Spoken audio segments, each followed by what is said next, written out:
Exactly 2:17 a.m. Inside the Kazan-Gorbunov Aviation Plant, the birthplace of the Tu-160M, the legendary White Swan, a $270 million asset. The same Tu-160 you saw in the previous video, still under repair after the strike at Engels 2 Air Base. Then the NK-3202 engine intake erupts in a severe thermal event. Fire spreads. A chain reaction ignites the most valuable component stockpiles inside the facility. Just hours after Russia retaliates with 156 drones burning Kyiv, plunging Odessa into darkness, forcing trains in Zhytomyr to stop, the bill comes due. -1 Tu-160, permanently removed from service. Russia is truly furious. It seems that Ukraine's attack on the Tu-160 at Engels 2 has crossed Putin's red line. On January 12, 2025, Moscow unleashed a massive wave of 156 drones and missiles across Ukraine. Kyiv was burning, Odessa was plunged into a total blackout, and the rail networks in Zhytomyr were paralyzed. To the Kremlin, this was mission accomplished. They believed they had taught Ukraine a lesson. But while the Russian generals were celebrating their retaliation 700 miles to the east, a different kind of math was being calculated. Ukraine wasn't looking for a headline, they were looking for the jugular. Their eyes were locked on Kazan, specifically the Kazan-Gorbunov plant. This isn't just some factory, it's the only place on Earth that can manufacture and repair the NK-3202 engine. These 55,000-pound thrust engines are the very heart of the Tu-160M fleet. If Kazan stops, the White Swan stops. Period. I know what you're thinking. Approaching this factory is nothing short of a challenge. It's located 750 miles from the border, protected by a layered A2AD umbrella. You've got the S-400 Triumph scanning the outer perimeter for anything that flies higher than a bird. You've got Buk M3 batteries covering the mid-range and a dense forest of Panzer S-1 and Tor M2 systems for point defense. Then there's the Krasuka 4, an electronic warfare beast designed to turn GPS signals into useless noise. After a drone managed to set a fuel tank here last January, Russia reinforced the area with even more Panzers. The strategic dilemma was brutal. Sending F-16s for a deep strike with Storm Shadows, that's a one-way ticket. An S-400 can lock on from 250 miles away, one 40N6E interceptor at Mach 14, and you've lost a multi-million-dollar jet. Launching a solo Neptune missile, that's just expensive target practice for the Buk M3. And a simple drone swarm, if they fly in alone, the Panzer's 30mm cannons will shred 70 drones before they even smell the jet fuel on the tarmac. Ukraine knew they couldn't just punch through the front door. They had to pick the lock. The trap was set. The Russian air defense is about to be forced into a systemic overload, choosing between the ghosts in the stratosphere and the assassins skimming the water. Either way, the White Swan is about to have a very, very bad morning. 2 a.m. Two F-16s launch, 15 decoy UAVs designed to mimic the radar signature of a Storm Shadow.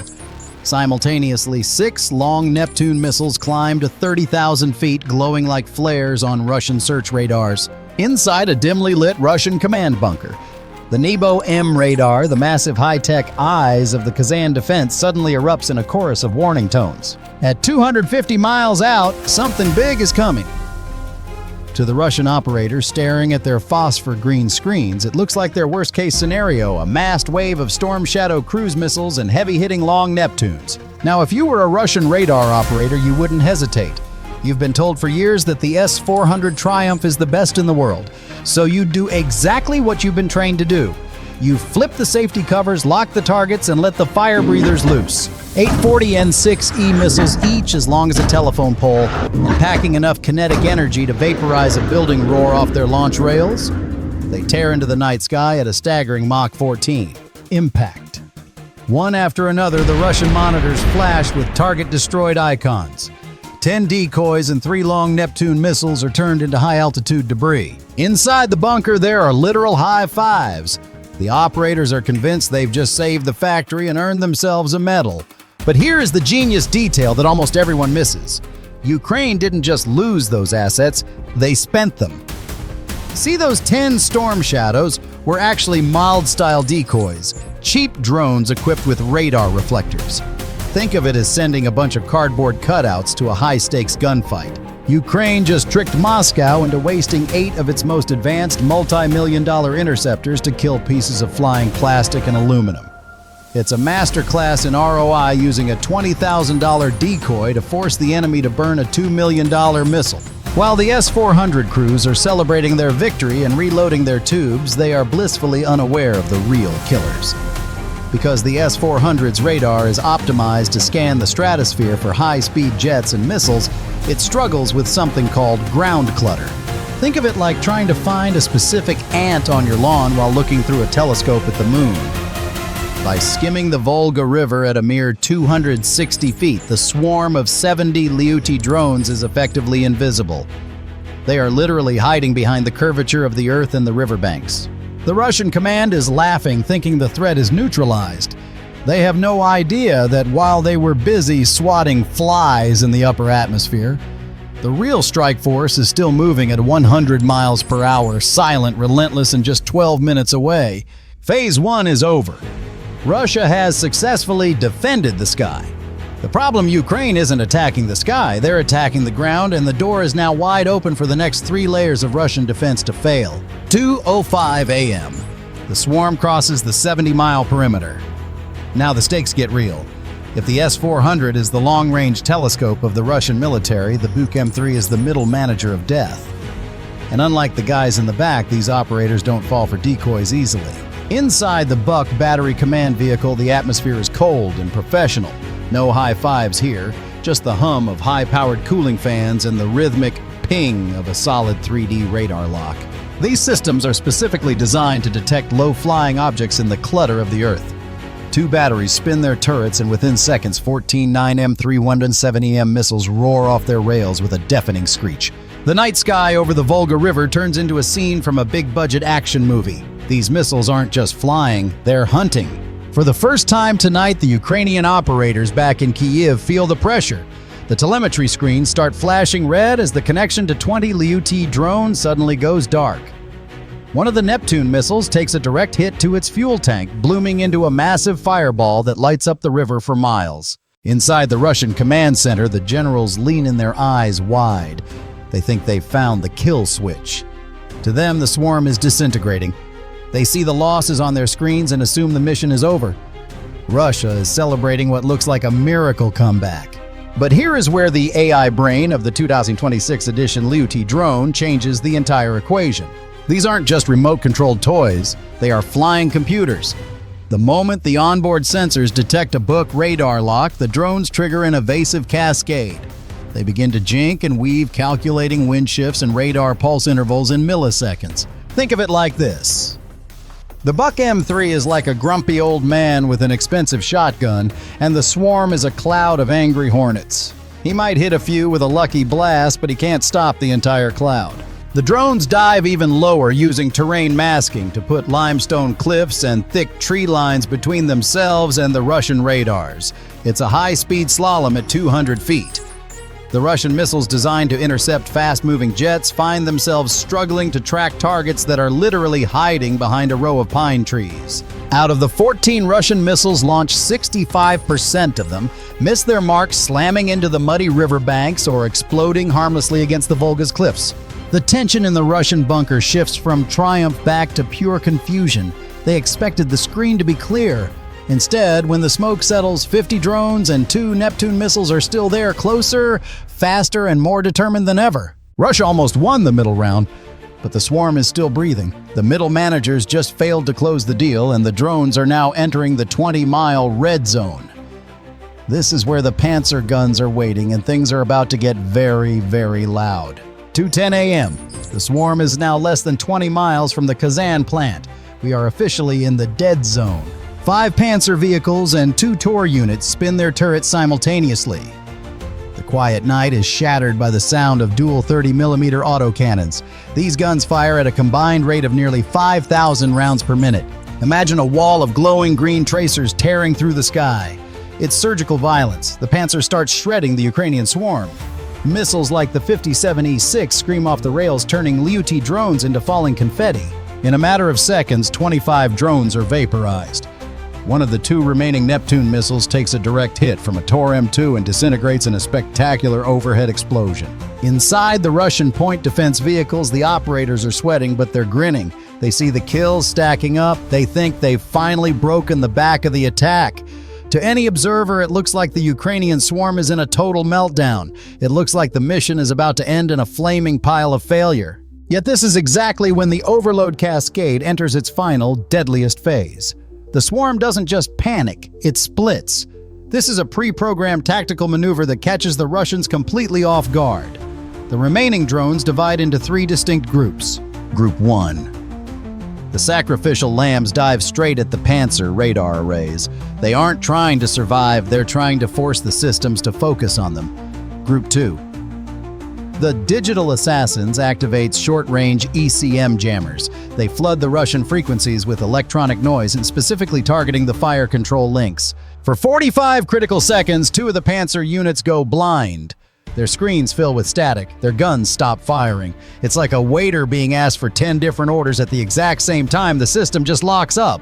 The Tor-M2 units try to pick up the slack, launching 8 more interceptors and downing 8 more drones. The Russian command is screaming over the radio, "We got them, the swarm is gone." They are wrong.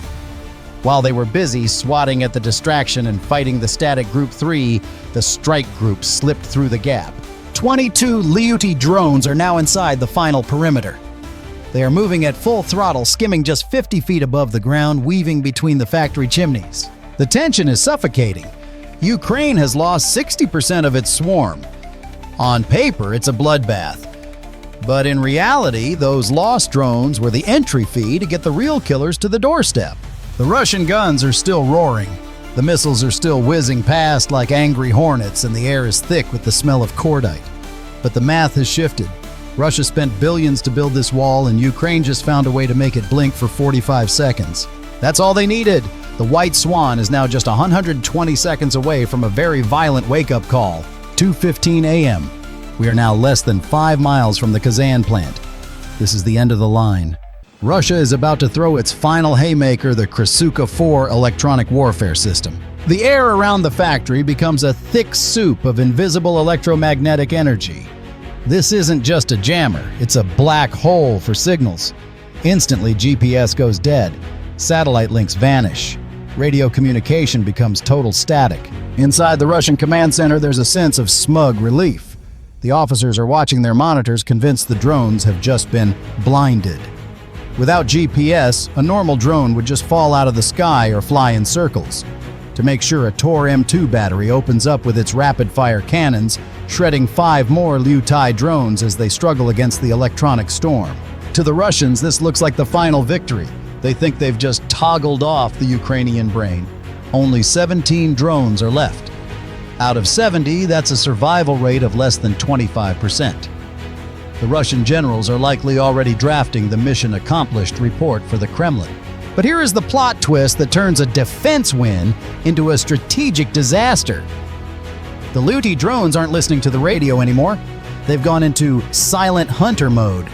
Using a combination of high-precision laser ring gyroscopes and AI-driven optical sensors, similar to what you'd find in a high-end self-driving car, the drones are seeing the ground. They are comparing the factory's physical layout to preloaded satellite imagery in their onboard memory. They don't need a pilot, they don't need a signal, they just need to see the shape of the hangar. While the Krasuka-4 is screaming into the void, those 17 remaining drones execute a perfect pre-programmed final dive. At exactly 2:17 a.m., physics takes over. 17 a.m. The 17 drones don't just hit the factory, they hit the soft skin of the Tu-160M. Their specialized heat warheads detonate inside the engine intakes. We're talking about a directional jet of plasma reaching 5,200 to gate. At that temperature, high-grade titanium, the very thing Russia can't replace because of sanctions, doesn't just melt, it deforms and loses its structural integrity instantly. The NK-3202 engine isn't just broken, it is surgically liquidated.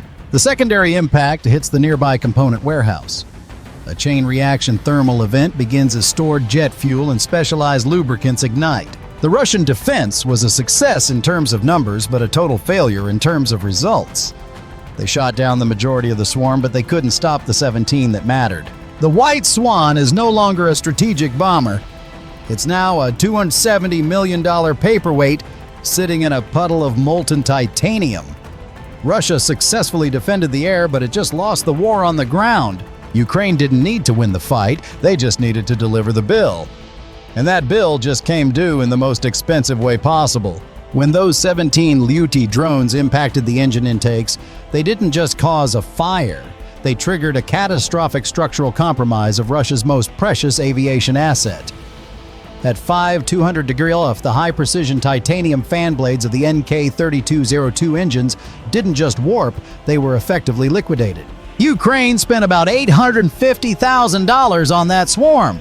In exchange, they neutralized a $270 million strategic bomber and decimated a warehouse of engine components that Russia literally cannot replace due to titanium sanctions. That is a return on investment of over 30,000%. But the real damage isn't just the scorched metal, it's the systemic collapse that follows. The Kazan-Gorbunov plant is the only facility that handles these specific engines. By crippling the test benches and the component stockpile, Ukraine didn't just break one plane, they just put a massive under-repair sign on the entire Tu-160M production line. Expert estimates suggest this will delay Russia's strategic bomber output by at least 18 months. In a war of attrition, 18 months is an eternity. Then there's the strategic headache. Moscow now faces a brutal dilemma. Do they keep their bombers in Kazan and risk another thermal event, or do they disperse them to Olenya Air Base in the Arctic Circle? Moving them 2,000 miles away sounds safe, but it's a logistical nightmare. It means more flight hours, more wear and tear on engines they can't fix, and less time actually threatening Ukraine. So what do you think? Is the drone swarm the ultimate great equalizer, or did Russia just have a very unlucky night? If you think this was a masterclass in ROI, smash that like button. And for the tech geeks in the comments, which was more impressive? The F-16 decoys that blinded the S-400 or the AI-driven drones that ignored the electronic warfare entirely? Type decoy or AI below. Make sure you're subscribed so you don't miss our next deep dive into the math of modern warfare. Bye for now.